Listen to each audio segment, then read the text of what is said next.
makes me worried about my life. Like I said, watch how you treat these old people. Watch how and accessorize to with the leaving people behind and cutting off people's service and not being able to call them, blaming them if you don't know the address. Motherfucker, you're the driver, not me. Yeah. So, it's like all these people that take care of the sick, the elderly, the old, you guys better watch out because later it's gonna be you.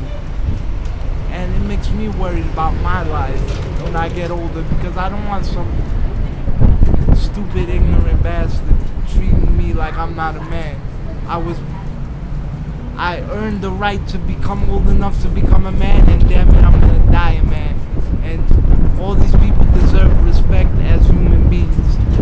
It's kind of making me worried about my life because I don't want to be treated that way. Like, look at my home attendant service. They're not allowed to reach up high in high places. They're not allowed to plug shit in. Well, I could understand that. They're not allowed to transfer me. How the hell I'm going to have somebody in my house and they can't transfer me? They're not allowed to go to more than one borough. How the hell is that possible? Am I a human being? Am I allowed to travel? Yeah, I need help to travel, so why can't you give it to me? Nobody minds collecting money, but you gotta do the work, people. It comes to the point where they come up with such ridiculous rules and loopholes and stuff. It comes to the point like, yo, why don't you just get paid to fucking look at it? Or see if I'm breathing. Yeah, he's breathing. That's good. Great. Awesome. Collecting a check, man. I love to collect that kind of check. Why don't you pay me to be my own aide? So, you guys gotta watch out. Seriously. Another thing too. My friend who's behind the camera, his name is Hassani Daring. He's my partner in crime in a lot of things. You might know him as Shaq462. He's gonna show you around some of these bodegas here, some of these stores.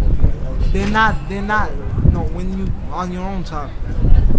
They're not level. They have if you notice these doorways, they have a small little lift. Some of these bodegas have a high lift. How the fuck is somebody in a wheelchair supposed to get through? I had an altercation with somebody in the movie theater a long time ago. It was a movie theater that I went since I was a kid, and they basically told me we don't allow disabled people in that particular section. I'm like, wait a minute, is this 1805? Or is this, what do you mean you don't want? Well, they basically had new ownership and they weren't people-friendly people. But I've been going there since I was a kid. My aide was willing to bring me down. They had 3 steps, and every time in that, they said, well, you could go to another room. No, I don't want to go to another room. Damn it, I paid for that ticket. It's every time when it's a new movie. They always do that shit. Every time in that particular room. So, the usher, the ticket guy was talking smack. The manager lied and said he was gonna help me down the steps, but then I went to the bathroom, the dude disappeared, and then have nerve to talk snotty with me. That's why I called human services, and now yes, they do have a ramp because of me, because I put up a fuss. That's on 69th Street in Bay Ridge, the Alpine Theater. Don't recommend it. If you want to go somewhere, go to Court Street or go to Staten Island or those theaters in the city. Yeah, I said it. Another thing too is there's a library around here on 4th Avenue and Pacific Street. It's not wheelchair accessible. And like I said, this is not 1902. You know what I mean? This is the year 2010. Where's our rights? As much as we progress as a people, they're digressing. Because I called that library too, and they said, well, because it was made in such and such year. No. Still, if the president of the United States was in a wheelchair, which there was one, FDR, look it up. The president of the United States today wound up in a wheelchair, all this motherfucking stores and bodegas would be wheelchair accessible.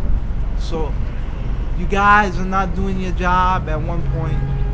Mayor Bloomberg, get on this. There's only one library that's wheelchair accessible, and it's basically ghetto. Grand Army Plaza by Prospect Park. I got yelled at by a guy because I brushed up against him. I don't know whether he was a crackhead or he had a bug up his ass, but he basically cursed me out and said, "Oh, you want me to be in a fucking wheelchair like you? Well, thanks, asshole. Listen, I've been waiting years to do this. Wherever you are, you little stinking little piece of shit, you suck it." You know what I'm saying? But we need to get, and if it is wheelchair accessible, it's always in bad neighborhoods. So if somebody's not doing their job, like I said, these bodegas, how is a brother supposed to get a bag of chips? How is somebody supposed to get something? You know what I mean? It's just plain wrong. It's just plain wrong, and you know if it was your family, it wouldn't be good. Like I said, these loopholes with the Medicaid and Medicare cutting people off after a certain time, after a couple months with physical therapy, the home agencies allowing the aides to do certain things but not this. I think those people who make those rules never dealt with people with disability, so never even step foot near a person with disability. They just sit in the office. They're probably fat too. It's probably a fat fuck with air condition, making up rules,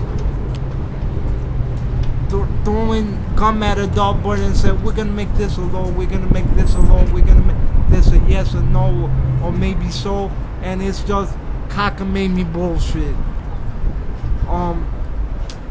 So like I was saying, you know, throughout the years being in my house kind of drove me crazy because I never went to the prom. You know, I never really hung out. So I was dying to stop doing rehab. I felt like maybe I made a mistake. But then I bugged my family. Well, by the way, I even suffered depression where I tried to take pills, and in my life my grandfather had to slap it out of my hand. Because I was seeing my family members do stuff and the great life, and some of these family members I was older than, and they were hanging out, and I'm a grown man, and I'm sitting at home like, what's wrong with this picture? I'm not old, you know what I mean? So I'm seeing time go by, and I told my aunt, I said, we gotta do something. So I pushed for a ramp, I pushed for a motorized chair, and I pushed to get a home attendant, and then from there I got in contact with United Spinal. They gave me a job as an intern. Not quite sure what my job was, but people still say they're not sure what I did. Even the receptionist said, what are you exactly here for? Well, I chalk it up to being young, and also the fact not being around people enough. And I wasn't really a guy to sit in front of the computer and stuff like that. I'm more hands-on things. Like, I do work. I'm an interviewer for FCW. I can't work all the time because I got a lot of doctor's appointments and physical therapy. But the schools work enough as it is. And I do stuff for John on occasions. I work sporting events if he needs me. And I do send out a lot of emails, and I do call and make a lot of suggestions. That's what I thought they was gonna do for me at United Spinal, but nobody took my ideas for face value. They just saw me just play on the internet. I did write a couple articles for United Spinal. They took an insert from my book. I did get paid for that. Sweet. That was awesome. And you know, from United Spinal, they helped me get into CSI, which I'm still currently in. I got there in September of 2006, and you know, everything else there from then on has been pretty sweet. I met a lot of good friends, you know. I still have my good friend who I oh yeah, that's